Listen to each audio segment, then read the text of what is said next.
Hi friends, once again welcome back to Jayam Jeni. പറയാനുള്ളത് മുഴുവൻ turbo ജോസിനെ കുറിച്ചാണ്, ടർബോയുടെ വിശേഷങ്ങളാണ്. അതായത് മമ്മൂക്കയുടെ ഒരു സിനിമ ഇറങ്ങുമ്പോൾ ആ സിനിമയുടെ വിശേഷങ്ങൾ കേൾക്കാൻ കാത്തിരിക്കുന്ന അതേ ആകാംക്ഷയോടുകൂടി ആളുകൾ ഇപ്പോൾ കാത്തിരിക്കുന്ന ഒരു സംഭവമാണ് മമ്മൂക്കയിലെ ഇന്ററാക്ഷൻ സെക്ഷൻസ്. അത് ഇന്റർവ്യൂസ് ആവട്ടെ, പ്രസ് മീറ്റ് ആകുമ്പോഴാണെങ്കിൽ ആവട്ടെ, അല്ലെങ്കിൽ എന്തെങ്കിലും ലോഞ്ചിൽ പുള്ളിക്കാരൻ സംസാരിക്കുന്ന, അദ്ദേഹം കൊടുക്കുന്ന സ്പീച്ച് ആവട്ടെ, ഭയങ്കര രസമാണ് കേട്ടിരിക്കാൻ. അങ്ങനെ ടർബോയുടെ സെക്കൻഡ് ലുക്ക് പോസ്റ്റർ റിലീസ് ചെയ്ത ദിവസം പുള്ളി പറഞ്ഞിട്ടുള്ള കുറച്ച് കാര്യങ്ങളും വൈശാഖ പറഞ്ഞിട്ടുള്ള കാര്യങ്ങളും മിഥുൻ മാനുവൽ പറഞ്ഞിട്ടുള്ള കുറച്ച് കാര്യങ്ങളും ഭയങ്കര രസമായിട്ടുള്ള സംഭവമാണ്. ഒരുപാട് ആളുകൾ അത് റിയാക്ട് ചെയ്യുമ്പോൾ ചോദിച്ചിട്ടുണ്ട്. ഒഫീഷ്യലി അതിന്റെ വീഡിയോസ് വേറൊന്നും വന്നിട്ടില്ല, പക്ഷെ കിട്ടിയ വീഡിയോ വെച്ച് നമ്മളൊന്ന് റിയാക്ട് ചെയ്യാൻ നോക്കുകയാണ്. ആൻഡ് അത് നിങ്ങൾ കാണേണ്ട സംഭവം തന്നെയാണ്. ആദ്യം വൈശാഖ പറഞ്ഞിട്ടുള്ള ഒരു കാര്യമുണ്ട്, നമുക്ക് അത് കേട്ടു വരാം. റെഡി? എനിക്ക് മമ്മൂക്കയോട് ഒരു വലിയ സോറിയാണ് പറയാനുള്ളത്. കാരണം സോറി അത്രമേൽ കഷ്ടപ്പെടുത്തിയിട്ടുണ്ട്. ഞാൻ എൻ്റെ ഒരു സിനിമയിലും ആരെയും ഇതുവരെ ഇത്രയും കഷ്ടപ്പെടുത്തിയിട്ടില്ല. I am so sorry. കാരണം പറയാം, ഒരു പ്രാവശ്യം നമുക്കത് പറഞ്ഞു, നീ എൻ്റെ പ്രായം മറന്നു പോകുന്നു. ഞാൻ മമ്മൂക്കയോട് പറഞ്ഞു, എനിക്ക് മമ്മൂക്ക് പ്രായം 45-നും 50-നും ഇടയിലാണ്. കുറച്ചുനേരം ആലോചിച്ചിട്ട് പറഞ്ഞു, നീ അങ്ങനെ ചിന്തിച്ചാൽ മതി. കാരണം കഥാപാത്രത്തിന്റെ പ്രായത്തിലൂടെ മാത്രമേ ഞാൻ നമുക്ക് ഈ സിനിമയിൽ കണ്ടിട്ടുള്ളൂ. അത് ആ ക്യാരക്ടർ ചെയ്യുന്നതെല്ലാം നമുക്ക് കൊണ്ട് ഒരുപാട് ദിവസങ്ങൾ, രാവുകൾ, പകലുകൾ, 3 മണി വരെ 4 മണി വരെയൊക്കെ നിരന്തരം ഷൂട്ട് ചെയ്തിട്ടുണ്ട്. ഈ സിനിമയിലുള്ള ഏറ്റവും വലിയ വിശ്വാസവും നമുക്ക് എഫേർട്ടിന് നമുക്ക് സ്നേഹിക്കുന്ന എല്ലാവരും അതിന് സ്നേഹം തിരിച്ചു നൽകുമെന്നുള്ളതാണ്. Thank you so much Mammookka. Sorry. അപ്പോ പണി എടുപ്പിച്ചിട്ടുണ്ട് നല്ലപോലെ. പറഞ്ഞ പോലെ പ്രായം മറന്നു പോകുന്നു എന്ന് മമ്മൂക്ക പറഞ്ഞപ്പോ മമ്മൂക്കനോട് അങ്ങോട്ടും അതാ പറയല്ല, നിങ്ങൾ മനുഷ്യ, നിങ്ങളുടെ പ്രായം മറന്നു പോകുന്നു. 72 വയസ്സായി എന്നുള്ള ഒരു ഓർമ്മ നിങ്ങൾക്കില്ല. നിങ്ങൾ ഇപ്പോഴും 40 വയസ്സുകാരന്റെ എനർജിയിലാണ് നടക്കുന്നത്. നല്ല കാര്യം, സന്തോഷം. അപ്പൊ അത് ഒരു സംവിധായകൻ പറഞ്ഞതിൽ യാതൊരു തെറ്റുമില്ല. കാരണം ചെയ്യുന്ന സിനിമകൾ അമ്മാതിരി സിനിമകളാണ്, ആ കഥാപാത്രങ്ങൾ അങ്ങനെയാണ് ചെയ്യുന്നത്. അപ്പൊ ഇത് അടി പിടി ഫൈറ്റ്, ഇടിയോട് ഇടി എന്നൊക്കെയാണല്ലോ ടർബോ. സോ നല്ല പരിപാടി എടുത്തിട്ടുണ്ട്, ഇതില് നല്ല അധ്വാനിപ്പിച്ചിട്ടുണ്ട്. അല്ലെങ്കിൽ വൈശാഖൊന്നും ഇങ്ങനെ പരസ്യമായി ഞാൻ ആദ്യം സോറി പറയുന്നു ഒന്നും പറയില്ല. അപ്പൊ നല്ല പണി എടുപ്പിച്ചിട്ടുണ്ട്. മമ്മൂക്ക പറഞ്ഞതിൽ രസകരമായിട്ടുള്ള ചില കാര്യങ്ങളുണ്ട്, കേൾക്കാം. ഞാൻ ഈ പടത്തിന് ഷൂട്ടിംഗ് നടക്കുമ്പോ ഇതിനൊക്കെ കാരണം റോബിനാണെന്നാണ് എനിക്ക് തോന്നുന്നത്. എല്ലാ സ്ഥലത്തും പറഞ്ഞിട്ട് മമ്മൂക്ക ഭയങ്കര കഷ്ടപ്പെട്ടു, രാത്രി പോലില്ല, ഷൂട്ട് ചെയ്തു, അങ്ങനെ അവിടെ പോയി നടന്നു, കേരള ലോകം ഇന്ത്യ മുഴുവൻ ചുറ്റിയെന്നൊക്കെ പറഞ്ഞ് അതൊക്കെ കെട്ടിപ്പരക്കെ നമ്മൾ ഇങ്ങനെ കഷ്ടപ്പെട്ടു. ഇനി അടുത്ത ആരാണോ ഈ അടുത്ത കഷ്ടപ്പെടുത്താൻ ആരാണെന്ന് അറിഞ്ഞൂടെ. ഈ പടത്തിനൊക്കെ എനിക്ക് 76 പരിക്കുകളുണ്ട് ഈ സിനിമയിൽ. കാണാവുന്ന തരത്തിലൊക്കെ ഉണ്ട്. അത് അടക്ക പരുക്കാം, അതിനെ കാണാൻ പാടില്ലാത്ത സ്ഥലത്തൊക്കെ ഉണ്ട്. അപ്പൊ സിനിമാപരി എന്ന് പറയുന്നത് ഒരു എന്താ പറയാ, ഒരു ദുർഘടം പിടിച്ച പണിയാണെന്നുള്ള ചില സമയത്ത് നമുക്ക് തോന്നും. രാത്രിയില്ല, പകലൊന്നില്ല, രാത്രിയില്ല, ഒന്നും പറയണ്ട,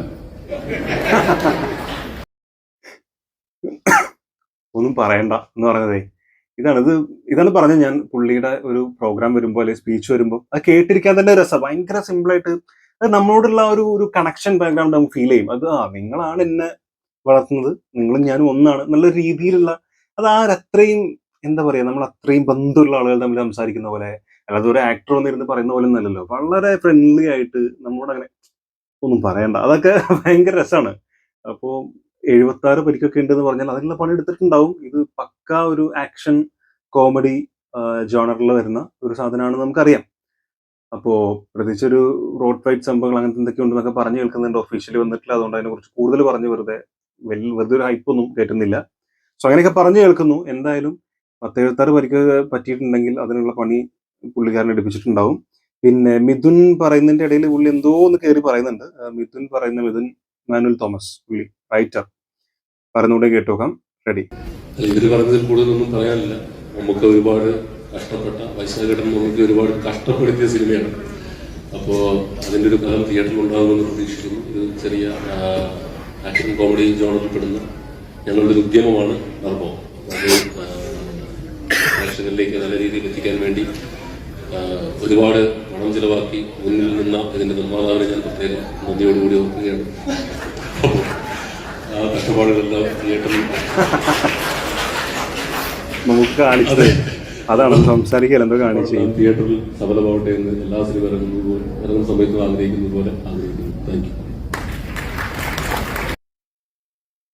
നിർമ്മദാനം പറഞ്ഞപ്പോ പുള്ളി കാണിച്ചല്ലേ, ദൈവമേ ആർക്കറിയാം എന്ന രീതിയിലൊരു സംഭവം. അപ്പൊ അതായത് ഈ ടെർബോ എന്ന് പറഞ്ഞ സിനിമ ഭയങ്കരമായിട്ട് ഹൈപ്പ് കയറാൻ ഭയങ്കര സാധ്യതയുള്ള സിനിമയാണ്.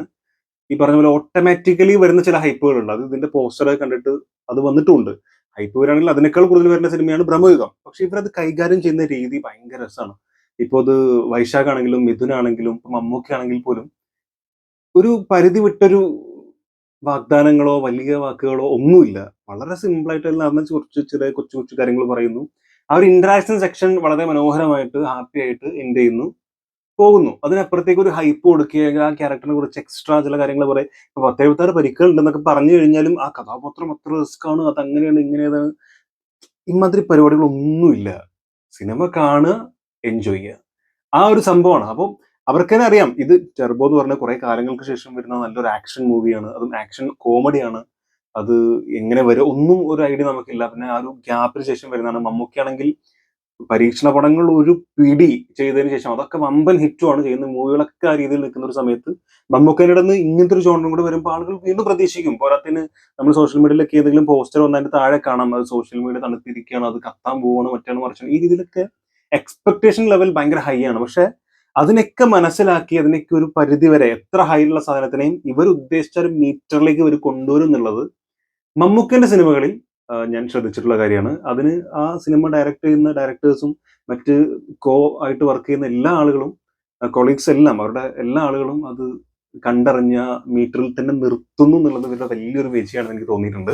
കാരണം അനാവശ്യമായ ഒരു ഹൈപ്പ് ഇനിയിപ്പോൾ ആരൊക്കെ എന്തൊക്കെ പറഞ്ഞാലും ഒരു പ്രേക്ഷകൻ കണ്ടുവരുന്ന സാധനങ്ങൾ ഓട്ടോമാറ്റിക്കലി ഉണ്ടാവും. അതിനപ്പുറത്തേക്ക് ഒരു സാധനം ഇവരാരും കൊടുത്ത് ഞാൻ കണ്ടിട്ടില്ല. അത് വലിയ ഒരു സംഭവമാണെന്ന് പറയാ.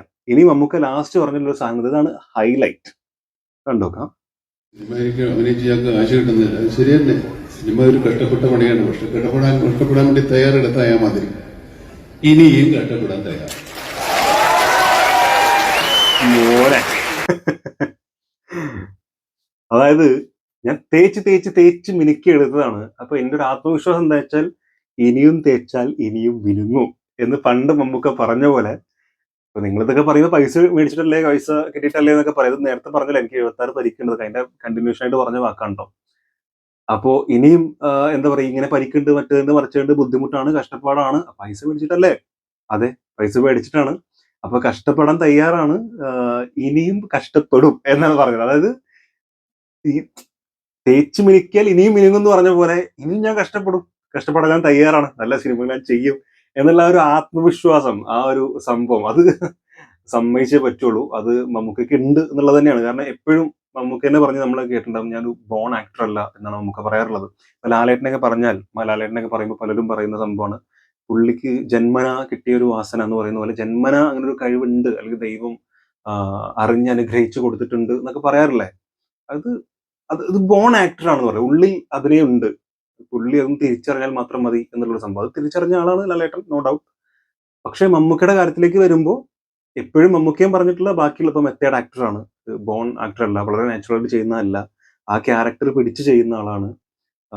അതുപോലെ ഈ തേച്ച് മിനുക്കി അതിലേക്ക് എത്തപ്പെട്ട ഒരു ആക്ടറാണ്. അതുമായിട്ട് ബന്ധപ്പെട്ട കാര്യങ്ങൾ പലപ്പോഴും പുള്ളിക്കാരൻ പറയുമ്പോഴും നമുക്ക് ഭയങ്കര സന്തോഷം തോന്നാറുണ്ട്. അതുപോലെയാണ് ഇതും. കഷ്ടപ്പെടുന്നതാണ്, കഷ്ടപ്പെട്ട നല്ലതുണ്ടാവും, ഇനിയും കഷ്ടപ്പെടാൻ തയ്യാറാണ് എന്നുള്ള ഒരു ആത്മവിശ്വാസം, അത് ഇത്രയും വലിയൊരു ആക്ടറിന്റെ അടുത്ത് കേൾക്കുമ്പോൾ, അതും ഇങ്ങനത്തെ ലെവലിൽ. ഇപ്പൊ മമ്മൂക്ക എന്ന് പറയുന്നത് എനിക്ക് തോന്നുന്നു എന്റെ ഓർമ്മയിലാണ് പറയുന്നത്, അതിന് മുമ്പ് ഉണ്ടാവാം, അദ്ദേഹത്തിന്റെ ഏറ്റവും പീക്കിൽ നിൽക്കുന്ന ഒരു അവസ്ഥയാണ് ഇപ്പോ. സാധാരണ പല നടന്മാർക്കും നമ്മൾ പണ്ടത്തെ ഇന്നയാൾ, പണ്ടത്തെ ആൾ, അങ്ങനെയൊക്കെ നമ്മൾ കേൾക്കില്ലേ. പണ്ടത്തെ മമ്മൂക്കനെ കാണാൻ എന്ന് പറഞ്ഞിട്ട് ഞാൻ അദ്ദേഹം കേട്ടിട്ടില്ല, പറയുന്നവരുണ്ടാവും. പക്ഷെ പണ്ടത്തെ മമ്മൂട്ടി സിനിമകൾ, പണ്ടത്തെ മമ്മൂക്ക തിരിച്ചു വന്നിരുന്നെങ്കിൽ, ഇത് പറയുന്നത് കേട്ടേ ഇല്ല. ഇപ്പോഴത്തെ മമ്മൂക്ക ഇതിങ്ങനെ പറയുള്ളൂ. കാരണം മമ്മൂക്ക വീണ്ടും ഓരോ ദിവസം കഴിയും തോറും പുള്ളി ഇങ്ങനെ, ഞാൻ വീണ്ടും പറയുന്നത് തന്നെയാണ്, തേച്ച് മിനുക്കി ഇത് മിനുങ്ങിക്കൊണ്ടിരിക്കുകയാണ്. പുതിയ സാധനങ്ങളാണ് കാണുന്നത്. പിന്നെ പണ്ടത്തെ എന്ന് ഇനി അഥവാ പറയുകയാണെങ്കിൽ തന്നെ അതിനേക്കാൾ മികച്ചതാണ് ഇപ്പോൾ എന്ന് പറയാനായിരിക്കും പലരും. പണ്ടത്തെ മമ്മൂക്ക എന്ന് പറഞ്ഞാൽ അതിനേക്കാൾ മികച്ചതാണ് ഇപ്പോൾ എന്ന് പറയാനായിരിക്കും പണ്ട് എന്നുള്ള വാക്ക് മമ്മൂക്കയെ കുറിച്ച് പറയുമ്പോൾ ഉപയോഗിക്കുക. അത് പണ്ട് പൊളിയായിരുന്നു. ഇപ്പോഴത്തെ നമുക്ക് ഇപ്പോൾ പൊളിയാണ്. സ്റ്റിൽ പൊളിച്ചെടുക്കുകയാണ്. സോ ടെർബോ നല്ലൊരു മൂവി ആയിരിക്കും. ഈ സോ എന്ന് പറയുമ്പോൾ പേടിയാണ്, അതും കൂടെ ഒന്ന് പറയാനുണ്ട്. നേരത്തെ വീഡിയോ പറഞ്ഞപ്പോൾ ഞാൻ കുറെ സോ എന്ന് പറഞ്ഞൊരു കമന്റ്, നിനക്കെന്താടാ സോ മാത്രമല്ലോ, so so so so so എന്ന് പറഞ്ഞിട്ടൊരു കമന്റ് ഉണ്ടായിരുന്നു. അത് ചിലപ്പോൾ എങ്ങനെ നമ്മൾ ആ ഫ്ലോയിൽ പറയുമ്പോൾ ചില ആളുകൾക്ക് ചില സംഭവങ്ങൾ ഉണ്ടാവുമല്ലോ, അതുപോലെ എനിക്ക് വരുന്നതാണ് ഈ സോ. ഇപ്പൊ തന്നെ ഒരു 4-5 സോ ഇതിലിടേണ്ട പറയേണ്ടതുണ്ട്, ഞാൻ മാക്സിമം ശ്രദ്ധിച്ചിട്ടുണ്ട്. എന്നാലും പറയുന്ന ചില സോകൾ കയറി വന്നിട്ടുണ്ടാവും എന്നുള്ളത് കൊണ്ട് ക്ഷമിക്കുക. ചില വാക്ക് അങ്ങനെ വരുന്നതാണ്, ഓരോ ശൈലിയല്ലേ, നമുക്ക് മാറ്റിയെടുക്കാം. അതാ കമന്റ് ഇട്ട ആളോടാണ്. എന്തായാലും ടെർബോയെ കുറിച്ച് നിങ്ങളുടെ അഭിപ്രായങ്ങൾ എന്താണുള്ളത് തീർച്ചയായിട്ടും മറക്കാതെ കമന്റ് രേഖപ്പെടുത്തുക. വീഡിയോ നിങ്ങൾക്ക് ഇഷ്ടപ്പെട്ടിട്ടുണ്ടെങ്കിൽ തീർച്ചയായിട്ടും സബ്സ്ക്രൈബ് ചെയ്ത് സപ്പോർട്ട് ചെയ്യുക. അഞ്ഞോടിച്ച് പോട്ടടേ, ലൈക്ക് ചെയ്യുക, ഷെയർ ചെയ്യുക. തീർച്ചയായിട്ടും കാണുന്നവരെ